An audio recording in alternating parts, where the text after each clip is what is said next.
TC, Spiritual Shepherd. Welcome back to the channel, guys. Today we are talking about out with the old, in with the new. So now I know you guys have heard this cliche quote before, but ultimately we're going to kind of get into a really good methodology, a good method that I use, the action of this method that I cultivate daily and utilize. So one thing with this, guys, is revision technique, revising or reframing old past things. Okay, so this is something that I'm doing. You guys don't necessarily have to do this, but really one big thing that I will do is I will start to reframe and revise old past things into positive present things. So out with the old, in with the new, in with the new. The now is internal. The external is past and future. As you transmute past and future into now, you live in the now. You live in the now more in the now, and you cultivate now more in the now. Now, check out the book, Power of Now. I will leave the book in the description, guys. You guys can check out my bookstore. I don't really get any money from it. I really get like $1 from it, especially that one. I'll probably get like 50 cents. So don't even trip. It's really just for your knowledge and for your, appreciation of study. Now, with the meat and no potatoes of this video, the meat and potatoes of this video. So let's really jump in, guys. Out with the old, in with the new. So there is an old version of you that you might have been self-perpetuating. You might be going through a self-fulfilling prophecy that you might think that this person still exists or that this person is you. It is not you. You must disassociate. So you have an association with an identity.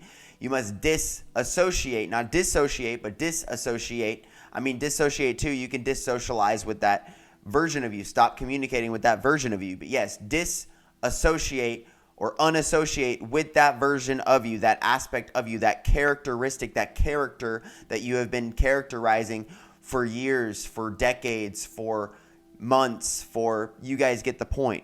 So you might have been telling yourself, I'm not worthy, I'm not worthy, I'm not capable, I'm not this, I'm not this. And those types of things, instead of saying that, you must revise and reframe those types of things. I'm saying go a little bit beyond I am affirmations. I'm saying go a little bit beyond your affirmations, your contemplations and suggestions. I'm saying like continuously suggest who you truly are, and stop perpetuating the cycle of who you used to be or who you thought you were or who you want to be, and be that version now. Be the version that you really ideally want. Be altruistic. Be all true. And be artistic. Be altruistic. That's really what we are cultivating. Be altruistic, which means that we have a moral obligation to do good things. We have a moral obligation to serve other people through our self-actions, but serving other people. So it's not self-serving, which means that we are the example. We go to the gym not because we want to, but because we are disciplined. We are disciples. And so we will go to the gym to inspire the people who can't even get off the couch so that we can inspire them. And we must hold ourselves to such a high regard, that we can help low regard people, and we can also put our low regard selves or versions in check, which is out with the old, in with the new. So one of these examples that I ultimately will do and that I will build is I will start to use old words that I would tell myself. I'm not good enough, or experiences. It doesn't even have to be words, but words are experience as well. But a multitude of words, the thoughts that I would think, the feelings I would feel, the actions I would do, and I would start to reperpetuate, and I'd just say, I transmute this into this. I transmute this into this, and I will do I am affirmations with this, or I transmute affirmations into this. But it's not just about the affirmations. It's really, if you truly believe it and if you truly experience, I really am not that person anymore. I'm really not a drug addict anymore. I'm really not an alcoholic anymore. And I really don't want to be. And see, that's where the power is. And you start to really build the characteristics of who you really are.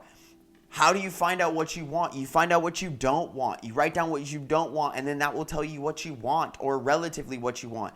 And then you start to identify what you want with what you have. And you realize that, okay, so these are the things that I like to have. And then start to live as if that person is already existing and be that being. Stop focusing on the past. Stop focusing on something else. Stop focusing on others. Stop focusing on other people and trying to change them or manipulate them. You cannot manipulate them. You can change yourself. You can control yourself. You could be a stoic. You can just be stoic in your actions, and that will actually draw and attract more high vibrational beings. Where your focus goes, energy flows. Where your focus is, creates reality. Focus determines reality. Qui-Gon Jinn, Master Qui-Gon Jinn, the masters of the Grey Jedi. Let's talk about it. So, Master Qui-Gon Jinn literally said, focus determines your reality. What does this mean? What does this mean? Mastering focus, or focusing on specific things. A lot of people focus on what they do not want. And so then they will therefore perpetuate the same cycle of not wanting instead of having what they truly desire, which therefore it will be the embodiment and vibration of having it. But if they're focused on, I hate this, I don't like this, I don't want this, they will continuously perpetuate those cycles.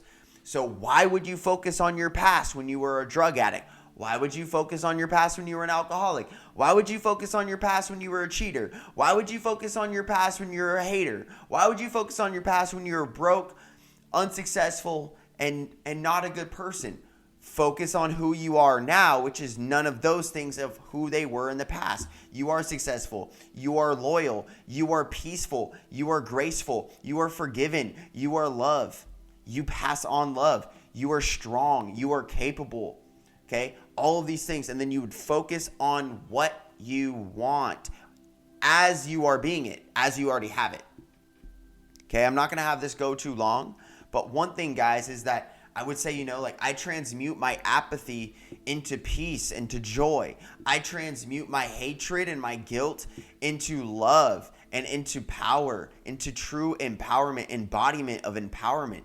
And where I will really feel this. And you continuously you have to go through the transition periods. You have to go through the healing periods. You have to go through the feeling is the healing. You have to feel those things transmute. You have to think the new thoughts. And then not only that, guys, it's not just, I am great, I am beautiful, I am love, I am happy. It's not just that. Like, it is, but it's not just that. You have to really feel that shit. Like, you have to really, really feel it. You have to bring in the new. Be in the embodiment of the new. Embodiment of the new. Bring the new internal body into the mind. Bring who you truly are. Bring your true soul forth to beings. Keep moving forward. Keep moving forward. Keep moving forward. Keep being the being that continuously gets better. That gets not just 1% better, but 1.11% better. Okay? So the 1% of the 1% of the 1%. You get what I'm saying. I'm just joking. But ultimately, guys, I want you to really understand or overstand this self-conceptualization, this concept that you still might be upset at somebody else. Pick a name, pick a person in your head. It might even be yourself, whatever. And you might still be self-perpetuating the cycle of self-hatred or other hatred or whatever. But instead, what you would do is you would just focus on what you want and don't even go around those people. Don't even go around that version of yourself. Be so busy. I'm not saying like busyness. I'm not saying like busyness. I'm saying productiveness. Like where you're truly productive. You're doing really good things. Okay? Like God is proud. God is proud of you. God is proud of his children.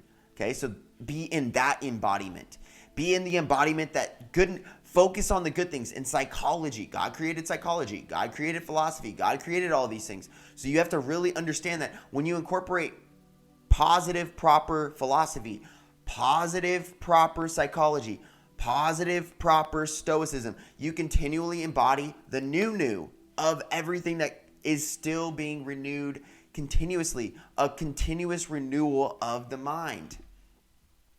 And you do this through transmutation, alchemization, where you transmute old negativity and you use people's negativity as fuel. I used to focus on people's negative opinions, and now I don't even focus on it, and they're not even in my life anymore. And the thing is like, yes, there has to also be peace made. You have to make peace with it. And as well as really start to feel the experience like, I really trust this new version of myself. This character that I'm embodying is rich. This being is rare. This being I don't see on the streets every day. I am that person. When I show up in the room, I'm that person. I am the being that people look towards. I am the being that people respect. I am the being that people need things from. I am that strong masculine frame. Or if you're a woman, I'm that strong feminine frame that women flock to me. I am the empress of women. I am the queen of queens. I am the being that leads high vibrational living beings. I lead them. And so that will really empower, and you start to really see your power, but you have to hype yourself up to a degree. And you have to talk yourself up and really give yourself the confidence. You've had enough negative self-talk throughout your life. So instead, we transmute that negative self-talk into positive self-talk and self-psychology and positive self-philosophy. Peace, much love, namaste. Check out my books in the description. Like I said, The Power of Now, or check out this book, which is known as Cosmic Telepathy. It is going into the native aboriginals, okay? The native aboriginals. It is life without food and the timelessness of spiritual messages. This book, I learned about breatharian. Ultimately, a lot of what I can do currently right now, being in carnivore, is I can do every other day. So every other day where I could be fasting, or say every other day. So 2 days fasting, 1 day eating, 2 days fasting, 1 day eating. And some people could really cultivate this.